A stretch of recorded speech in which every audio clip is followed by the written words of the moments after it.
and blowing them up and popping them and having a wonderful time and not taking the message seriously. With over 300 dead, the joke was rapidly wearing thin. There was no question that we're talking about a major epidemic. What was remarkable was that when you got this disease, it looked like everybody died, and we never had a disease. The cause appeared to be something in the blood, but scientists were baffled as to what.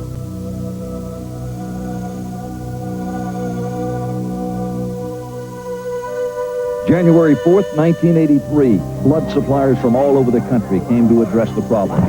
One CDC expert pounded the table and pleaded, how many people have to die before something is done? It was an emotionally charged meeting. The doctor added, if you do nothing, it will be negligent homicide. But the blood banks didn't agree.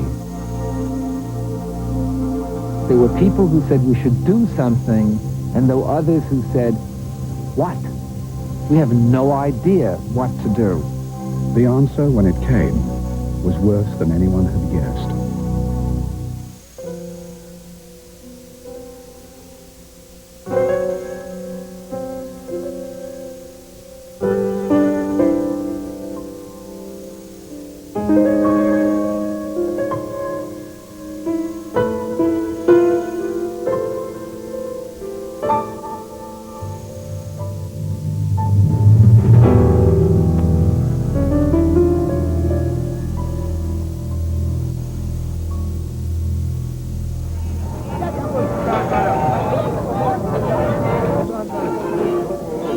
Kampala, Uganda.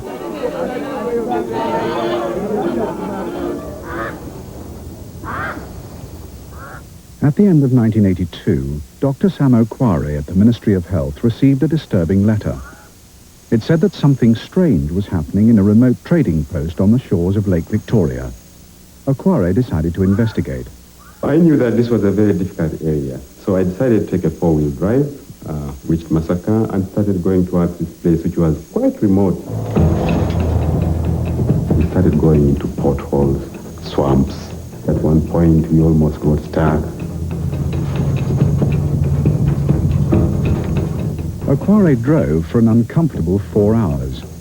He was heading for Kasensero, a place from where traders would set off to Tanzania, Kenya, and Rwanda.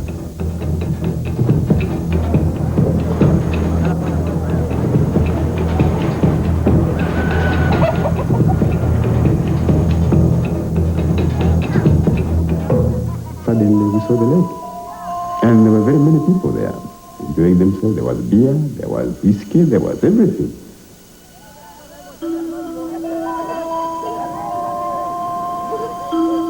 I was amazed. I mean, there was so much life going on.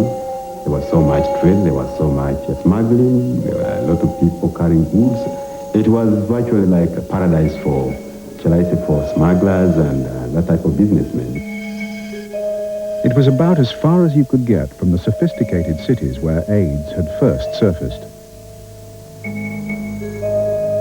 There was no school there was no roads, there was nothing completely. And there seemed to be no infrastructure for anything, even for keeping law and order. We went into some of the houses to see what had actually happened and also to see the patients. The clinical symptoms were rather different from anything I'd seen before. They were very much wasted. The patients were actually dry. In fact, I remember there was one particular boy whom I saw, and he had been completely drained to the bone because of chronic diarrhea which he had been having for a number of months. There was a lot of agony on his face, and really the situation was quite pathetic. The men too had very aggressive Kaposi sarcoma. But I think at the end of the day, they all had one condition. There was total apathy in their faces, and very, very, very hopeless.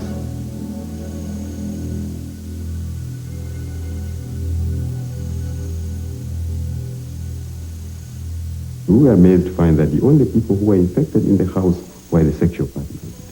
None of the children were infected, none of the aunties, none of the other relatives in the house were infected.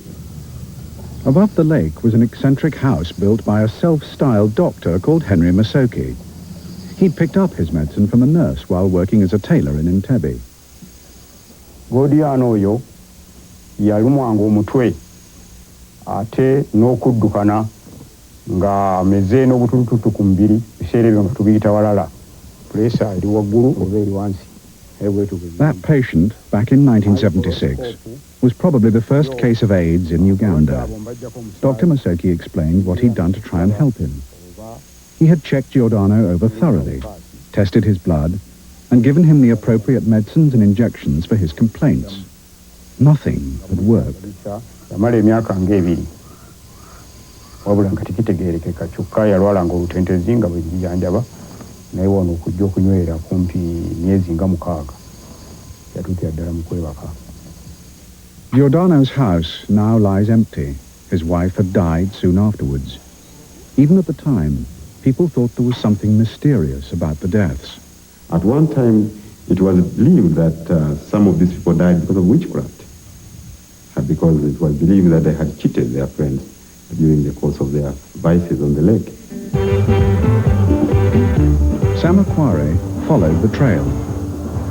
Later, he would discover how the mystery disease made its way along the dirt roads until it reached Uganda's main truck route.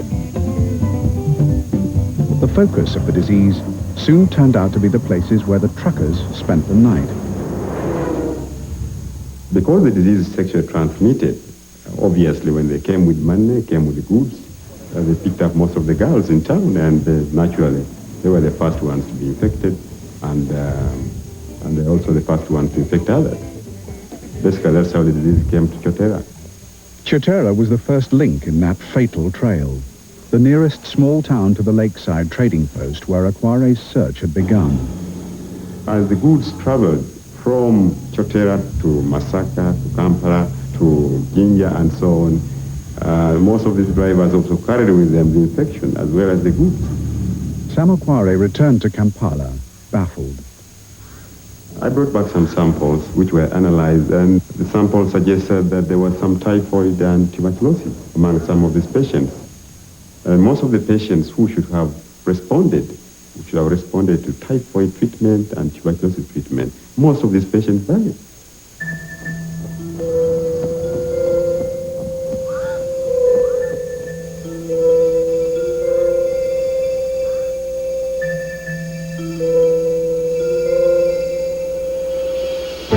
In Paris, Jacques Leibovitch had already seen 2 patients from Africa who died with their immune system shattered.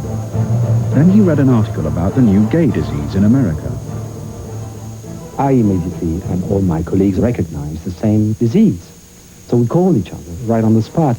It was somehow exotic. It obviously had a focus for us, known to us in Africa that the Americans didn't know of. In America, work on AIDS was just getting underway at the vast National Institutes of Health outside Washington. One of its labs was run by a mercurial Italian-American called Robert Gallo. Gallo had recently become something of a scientific star.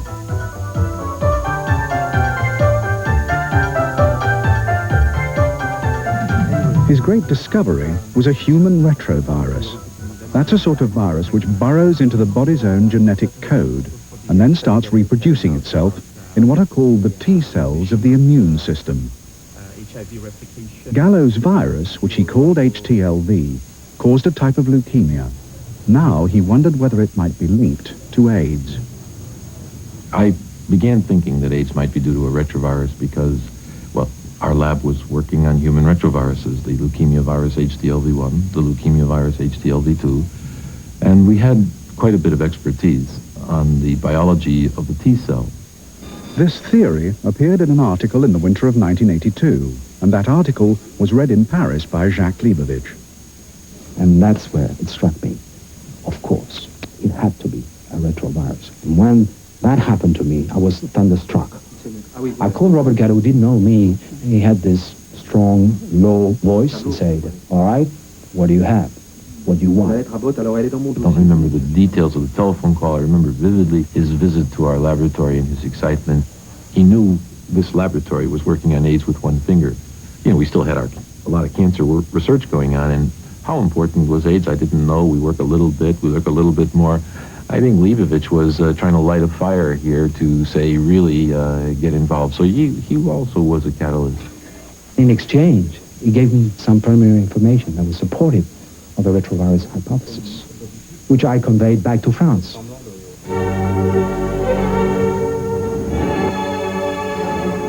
The Pasteur Institute still basks in the reflected glory of one of medicine's giants. It hadn't shown much interest in AIDS until Leibovitz and some colleagues persuaded its rather cautious boss, Luc Montagnier, to organize a retrovirus test on a sample from one of their AIDS patients. We had some phone calls at the end of December 1982 about the possibility to look for retrovirus in samples of patients with AIDS. And so there will be a biopsy on January 4.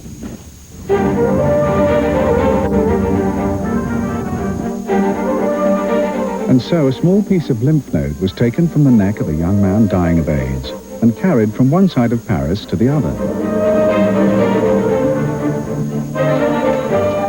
The journey was a giant leap for French science, though the messenger found the Pasteur somewhat unprepared. She could find anybody in my lab. Everybody was gone for lunch. I was not there. I was at the course. And she went to the other lab. She didn't find anybody there. It finally came to rest in the laboratory of Claude Sherman and Françoise Barry-Sinoussi. Françoise had learned how to track down a retrovirus at Gallo's lab in Washington. His technique involved waiting several weeks to give the cells a chance to multiply. But her curiosity with this culture made her check it much sooner. Since we did not really know what we were looking for, we decided to look every 2 or 3 days if it was something coming out from the cells.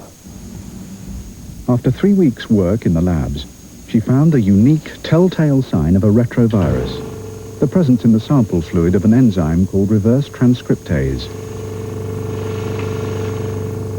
Around 26th of January, we had the first sign of a reverse transcriptase activity in the fluid. But then she noticed something that shouldn't be happening with the retrovirus. Instead of multiplying, the cells were dying. Since the cells were dying, the virus was disappearing at the same time. So we said, my God, we had something, and we are losing this thing. Back in Washington, Gallo's team were also hunting for a retrovirus in tissue samples from AIDS patients. Their whole procedure was based on the assumption that it would behave like HTLV. It's going very slow, no? You work hard, she works hard, everybody works, but it goes so slow. Oh, okay. You know, maybe you're waiting too long for variants to come up. I think in his mind, he was really convinced at that time that it was somewhere HTLV related. I think it is the reason why when they were looking for the virus, they were waiting for several weeks. And it's the reason also why they could not detect the virus, because the virus was killing the cells. So looking after several weeks, it was no more virus in culture. It's no doubt there was an overconfidence in a feeling that, what we think is going to be right, there was too much confidence. Back in Paris, they compared what they had found with a sample of HTLV. They were convinced it was different. We had the first sign that our virus was different from his virus. And I think that was the most exciting time. I went home and I told my husband, I think we have really something very important in the lab. We arrived to this dinner very, very excited and started to speak and to be really noisy all night. It was important to know whether it was a known retrovirus or a new retrovirus. So the second excitement came when we got some results showing that it was really a new retrovirus. Montagnier hurried into print. As a helpful gesture, Gallo agreed to act as a referee for his article. We were really rushing and we forget to do the summary. And we sent to Bob Gallo and he wrote the abstract for us. But Gallo added something extra in the summary. He said that the French virus was probably in the HTLV family. In other words, not entirely new. The French data, when it appeared in the May edition of Science magazine, was by no means conclusive, and their paper was largely ignored. People seemed much more impressed by 3 other papers, 2 by Gallo himself, which continued to push the connection with HTLV, the human T-cell leukemia virus. You couldn't call that virus the AIDS virus in 1983, but it was novel. It was a new kind of virus. Whether or not it belonged to the HTLV family or not doesn't take any credit away or give more credit. And the data in that paper, it's easy to summarize what they published. Certainly to me, any logical person who knew the field would have concluded this is not going to be a whole new family of retroviruses.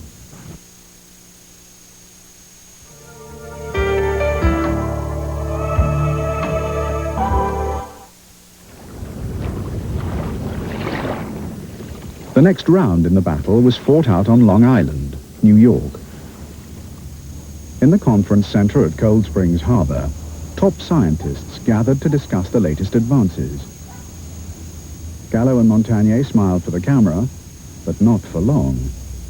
Montagnier had arrived with fresh evidence to suggest his team had discovered the virus which caused AIDS, and he was expecting his audience to take serious notice. He couldn't have been more wrong. I must say I was very disappointed. I was expecting a much more warm reception. But Montagnier spoke in halting English. Gallo was still the star turn. I was not flamboyant like Gallo, and when I say something in lecture, in meetings, people do not listen to me than they are listening to him. I think I made some progress on that. But it's clear also that the fact we were from Europe, from France, reduced the impact of our discoveries. One of the people listening was Don Francis, the government scientist with the job of working out how to control the spread of AIDS. Bob Gallo stood up afterwards and just lambasted him for having nothing. He said that's nonsense. And it was really very, very abusive of Dr. Montagnier.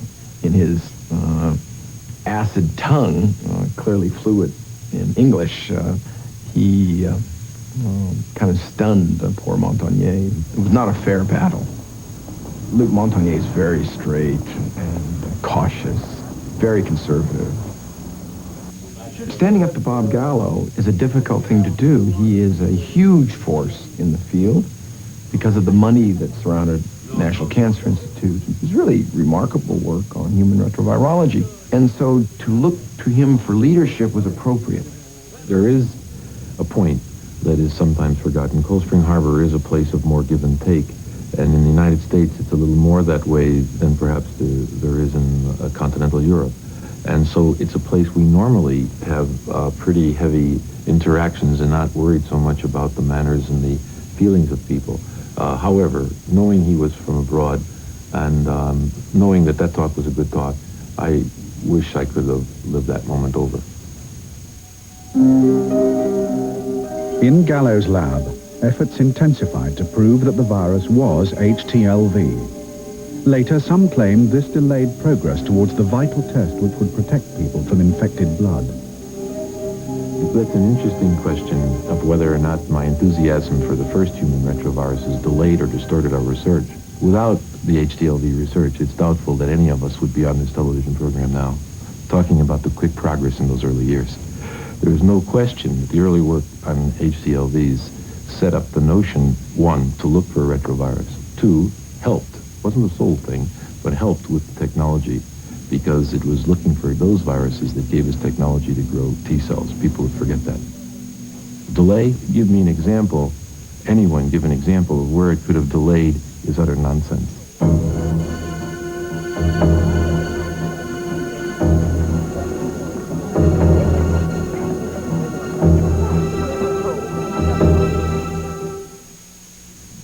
This is downtown Los Angeles before dawn. The streets seem littered with cardboard cartons, but underneath each carton sleeps a person who must move his shelter before it's swept up as the city comes to life. It's in just such areas all over the country that the indigent can go to sell their plasma. They sell their collections to the major processors. In the United States, unlike Britain, blood is donated for money. An added attraction is the free hot dog. The blood banks argued there was no way to test donors for contamination until scientists had nailed the virus. There was a tremendous inertia of that group to accept the basic premise that we had a blood transmissible agent, and yet the writing was on the wall. This was a new field for us. We did not understand that you could get something, harbor it for years, and then get infected with clinical disease. Hi there. Dr. Marcus Conant was treating many AIDS patients early in '83. He was alarmed at the blood bank's inaction. They were concerned about the cost. This is going to cost us more to prepare the blood because we are going to have to take more time. We're going to have to screen it. They were afraid they were going to lose donors. They thought that this disease, AIDS, represented so few people and that they were going to have to tell large numbers of people, please don't come and give blood. At that stage, the blood banks knew that 5 hemophiliacs and 6 people who'd had transfusions had already gone down with AIDS.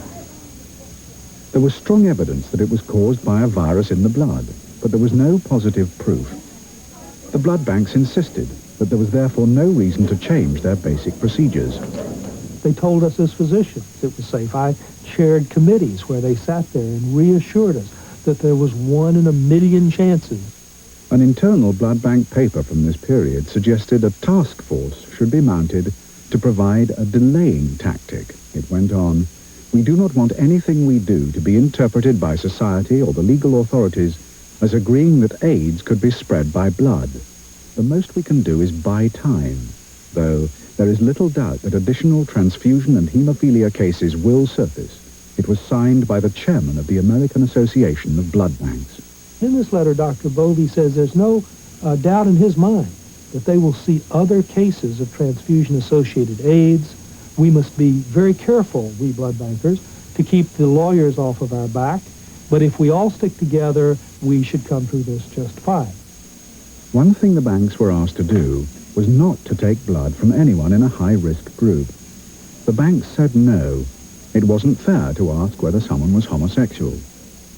Now, we knew in 1983 that 75% of all the cases of AIDS in the United States were amongst gay men.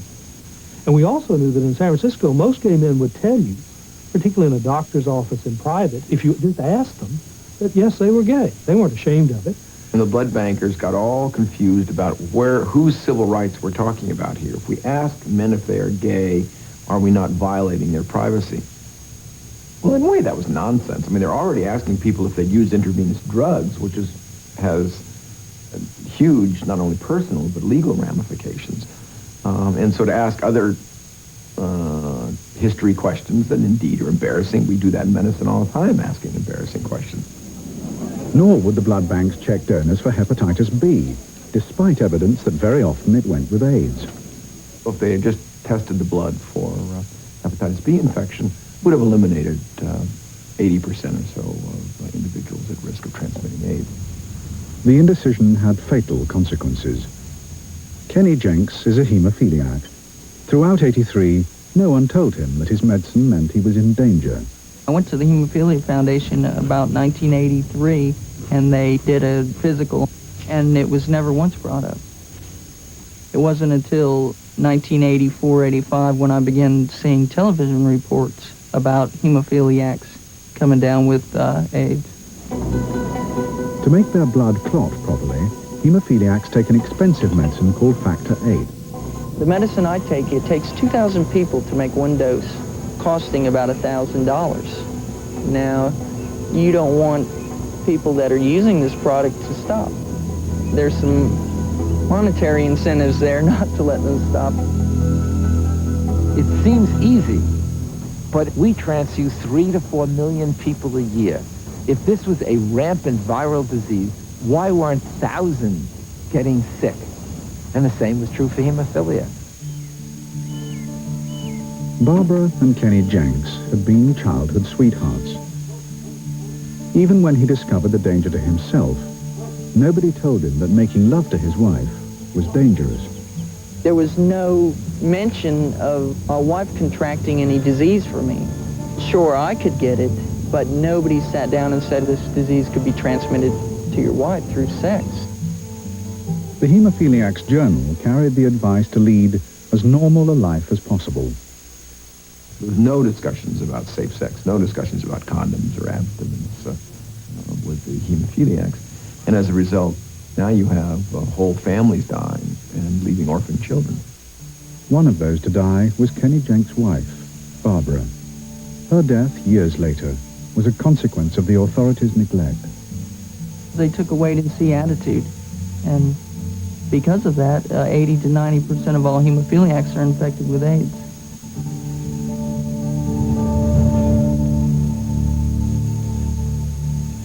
The only certain way to avoid such tragedy was to manufacture a test. By the autumn of 1983, the race was on between Washington and Paris to get there first. I believe that rivalry is an important element of the human spirit, and I think it's part of the very nature of the scientific enterprise, as people say. The first task was to find a way to grow the virus. By now, both labs felt sure they'd located the right culprit, but its habit of killing rather than replicating all the cells that came near it baffled everyone. We didn't have good characterization of the virus. Neither did they in France. We didn't have any molecular biology, neither did they in France by that time, because we couldn't really extensively produce the virus. One person in the lab had a task of trying to produce it in a cell line.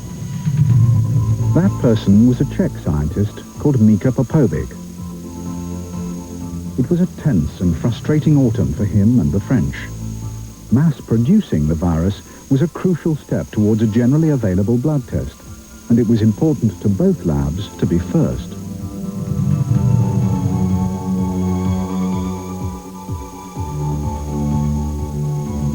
The Americans were running tests not only on their own isolates, but also on a couple of samples sent from Paris.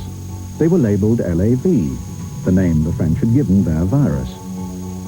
At last, Popovic managed to keep some cells alive, using, as it happened, one of the French isolates. It was a vital breakthrough. He went to the Christmas party in good spirits to tell Bob Gallo, and got clear instructions. He told that we should concentrate ourselves on our own isolate and not to continue to work with LAV. Normal lab practice is to keep each sample separate, but Popovic's next brainwave was to pool several together and try his new technique on them. Gallo approved. I selected 3B. I said, why do you want, who cares if it comes from a single patient or you put in a pool? I don't care if we can trace the lineage. I don't mean I wouldn't care if I knew that the French guy's virus was in there, because that would have been inappropriate and would get us into a problem. Then, one night, Popovic saw that something in the pool had started multiplying furiously. He had beaten the French. He got orders to rush his work into print immediately. I was surprised because the paper needs more work. Second, figures were not ready at that time. I had fear that in the end I don't make it. His draft mentioned LAV in the first paragraph. Gallo told him to demote it. We discussed how to describe LAV, and he suggested that it should be in discussion part and not in introduction. I agreed with it. Gallo's handwritten comments are characteristically forthright. Mika, you are crazy. Mika, I just don't believe it. You're absolutely incredible. They led to the charge that he deliberately minimized the French contribution. It's untrue. What he said was that LAV was temporarily cultured in some cell line. The knowledge I had about lab was that nothing important happened with it.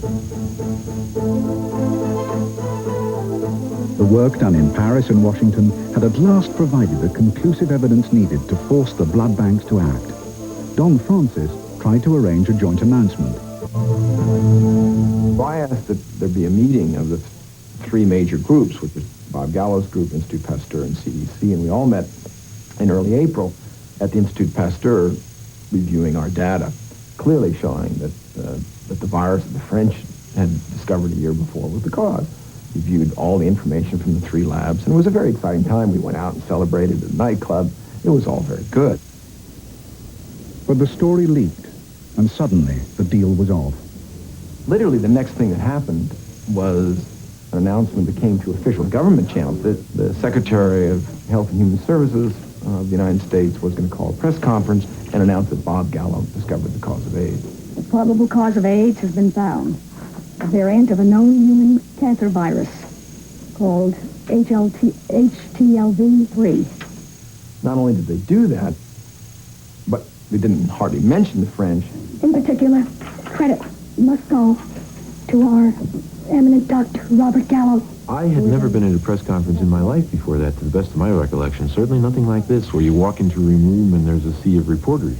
Now, if you could do it over again, maybe I should have insisted that the pastor scientists be there at the same time. We call upon Dr. Robert Gallo with applause and appreciation. Secretary Heckler had severe laryngitis. She was reading her release. She read halfway through and stopped. The release was available for the whole audience. The release clearly gave full credit to the pastor scientists. If what they identified in science a year ago is the same as what we now have produced more than 50 isolates of, and in mass production and in detailed characterization, if it turns out to be the same, I certainly will say so. I called Gallo before the press conference, asked him to mention what we had done.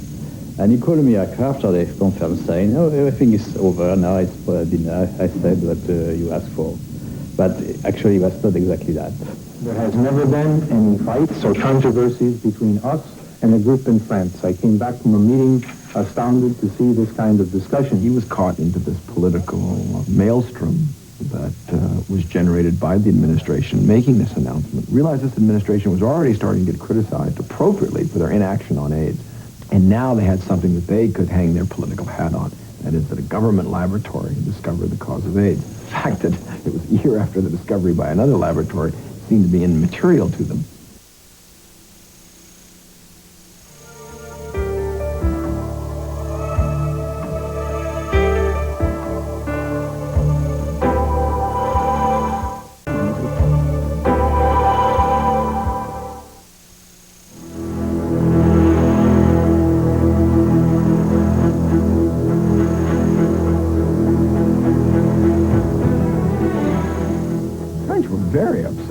Because they felt the world was ignoring them. Now all interest was shifting to this giant, well-funded laboratory in the National Cancer Institute compared to the small laboratory at the Institut Pasteur. So it was a David and Goliath situation that Goliath was winning. What rankled most with the French was that the Americans named the virus HTLV-3. I was really surprised about the press conference myself. I really think that was a mistake to call HTLV. So I was really scientifically upset about that. Concerning Bob Gallo, I was not surprised because he still at that time was not convinced completely that he was not HTLV related. So I was not so surprised. I think he's a very bright and intelligent guy, and he's a very charming man. Personally, I like him. As a man, I can have dinner with him or go to a party with him with great pleasure. Now, scientifically, today I will be careful about him.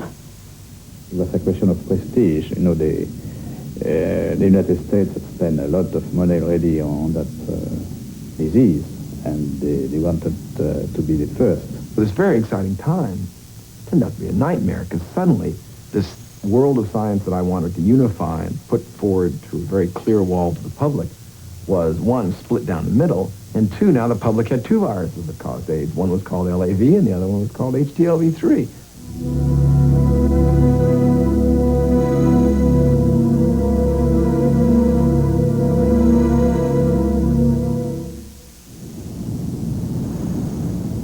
In an attractive suburb of San Francisco lived the Borchelt family. The grandmother, Frances Borchelt, was always the life and soul of the party. My wife was a very, very outgoing person, very lovable person, very lovely person. She was perpetual motion, just constantly on the go, always had things to do. She loved to be at parties. My mother loved to polka. My younger brother was getting married, and she wanted to be able to dance at his wedding and wanted to enjoy herself. She decided to have a hip operation in time for the wedding. Knowing it might involve a transfusion, her husband listened carefully to what was said about blood safety on television. When someone gives a unit of blood here, it goes through 8 different tests, but there's still no way to know for sure if there's AIDS in the blood. But blood bank officials are confident that their blood is safe. I would have no qualms about receiving blood from this blood bank or having anyone that I love receiving blood. Mrs. Borchelt went into hospital in August 1984, 4 months after the AIDS virus had been announced. When asked if she was willing to have a transfusion, she said no. She didn't like the idea of someone else's blood inside her. In the event, unknown to her family, she was given 3 pints. Right from the time that they let her out of the hospital, she came home with a fever of 102. She practically, we had to carry her up the stairs. She couldn't walk. She went to her son's wedding, but not to dance.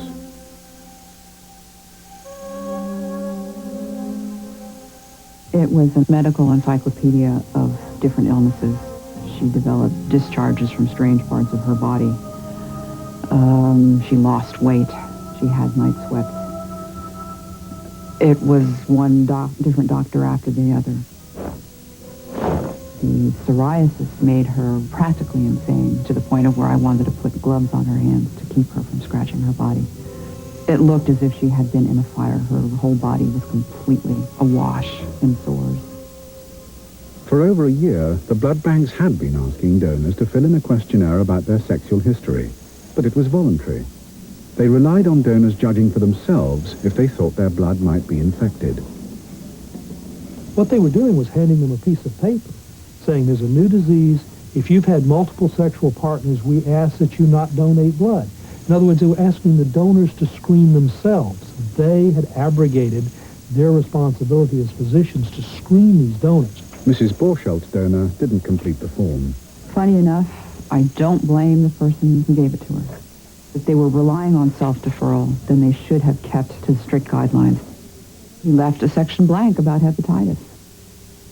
The test or the questioning should have stopped right then and there and clarified it. It didn't. Now, that's how they injured the recipient, because by not taking a proper medical history and eliminating from the blood supply those individuals who might be infected, they transmitted the disease to, it's estimated, between 12 and 15,000 people. As many as 40 more people in the Bay Area may come down with AIDS after being exposed to contaminated blood transfusions. It was some months before it began to dawn on Kathy Borchelt that her mother's rapid deterioration was in fact AIDS. Now from Dr. Herbert Perkins, that the risk of getting AIDS from a blood transfusion is extremely small. Your chance of being killed by a car on the way to the hospital are better than your chance of getting AIDS from a blood transfusion. With what was going on in the news and everything that was coming out, something just clicked. And I had asked my father to ask their family doctor to have her tested for AIDS. She was a lovely lady.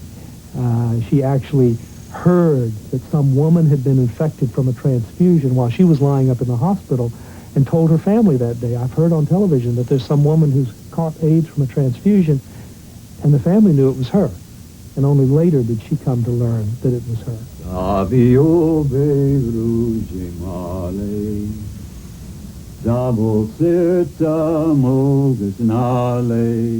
If you can picture the life of the party, the person who wants to tell people what to do and how to do it, and then to change completely to almost like an animal, not being able to do anything for yourself, having people shun you, it just defeated her completely. It took all of her life away from her, all of her feeling, until she ended up as almost, nothing. I was very angry in the beginning at what she had to go through, at the indignities that she had to suffer, the tests that they ran her through for nothing.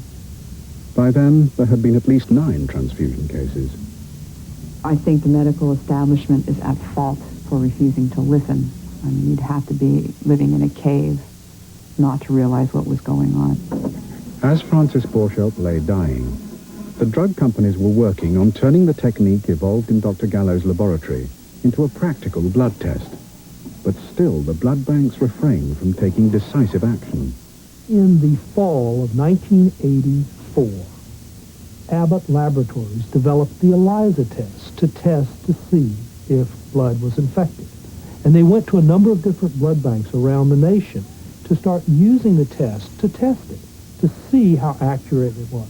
And what they started finding was that there were people coming into those blood banks to give blood who were testing positive.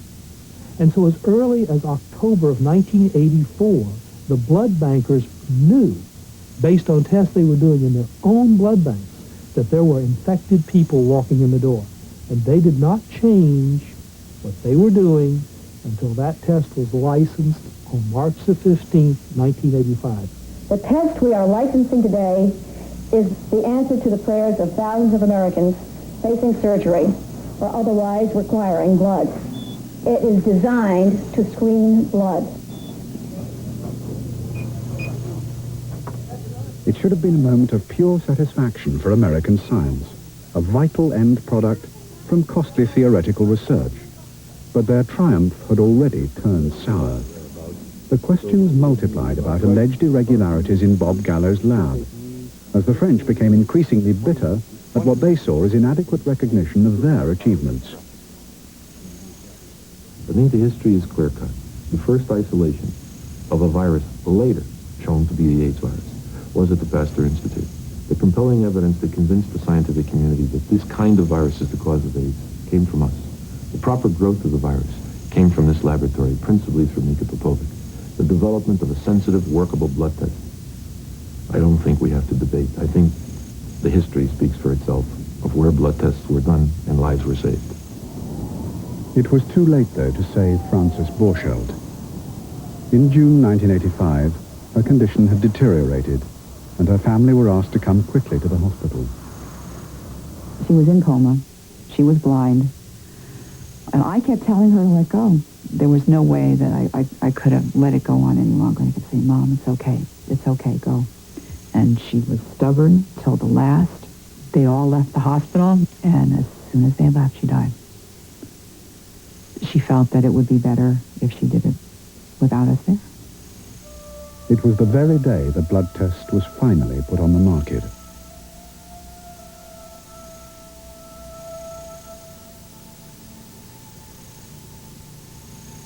In the early days, I'd sit and I'd look at a chair and I'd just wish that I could see her. I don't wish that anymore. But there's a constant hole, and there's nothing else that can fill it. She made an impact on all of our lives.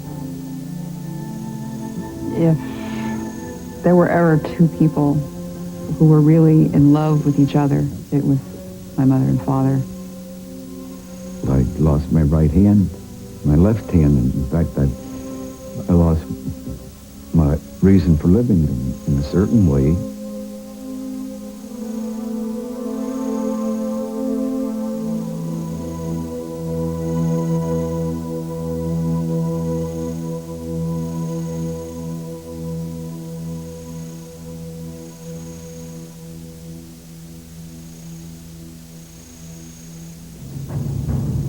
By the time the blood test came on the market, only a few cases of AIDS had been confirmed in Africa. One of the first to react was a surgeon called Anne Bailey. She'd heard reports from Uganda of a fatal new disease, which the locals called Slim, and decided to investigate. She arrived at Masaka Hospital with some colleagues from Kampala. Masaka was the main town in the region near Lake Victoria, where the unexplained deaths had been reported 2 years before. We went into the hospital, and Masaka Hospital was pretty grim. It was depressed. Some patients had been singled out for examination, but Anne Bailey's eye was drawn to other people in the ward. My Ugandan colleagues settled down to question and examine those patients, and I had nothing particular to do, so I wandered off down the ward with the usual clinical curiosity to see what was there.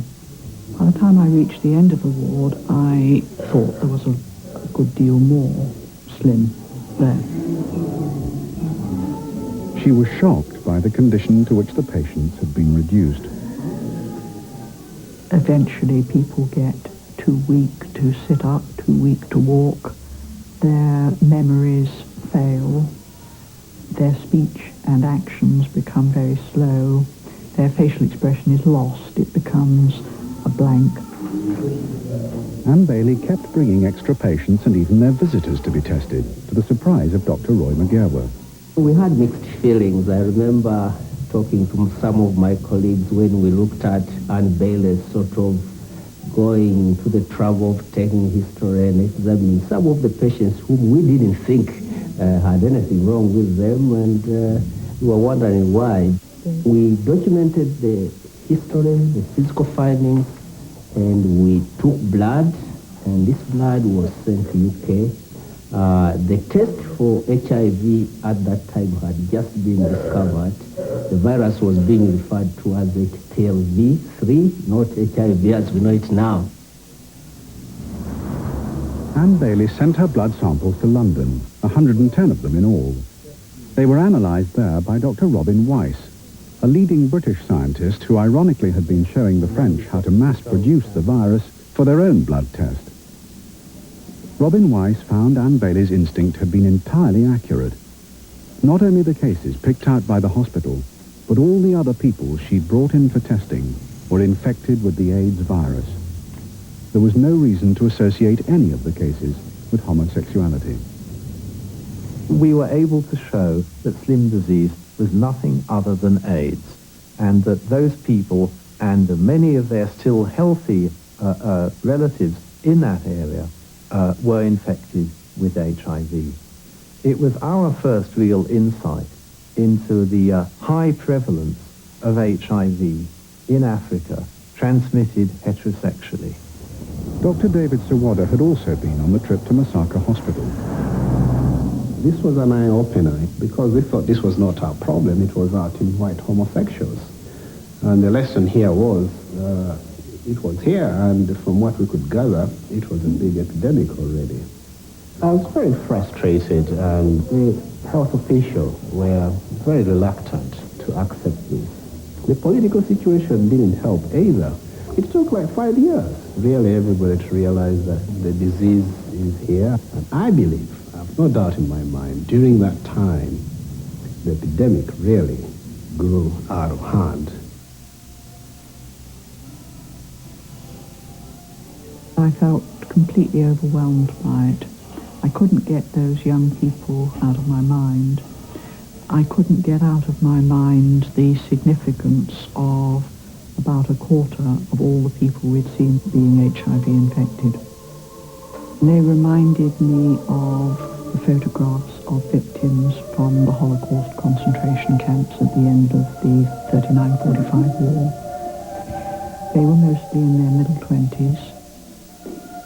They were apathetic with a haunted, glazed expression on their faces, and they were quite helpless. It's a very lonely way to die, and some of them, they go on so long.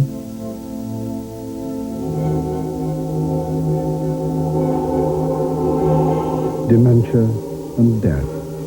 The tragedy of AIDS in Africa was just unfolding. Who knows AIDS?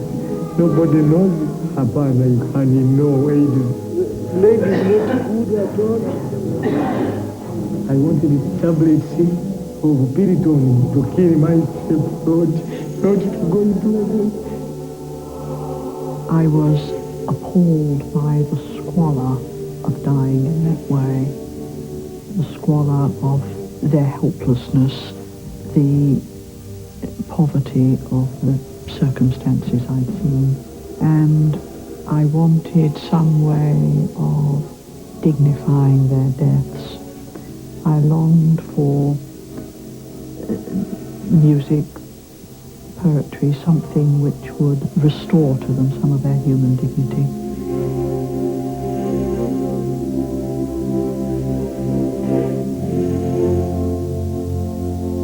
But it would be over a year before any government anywhere in the world took decisive action.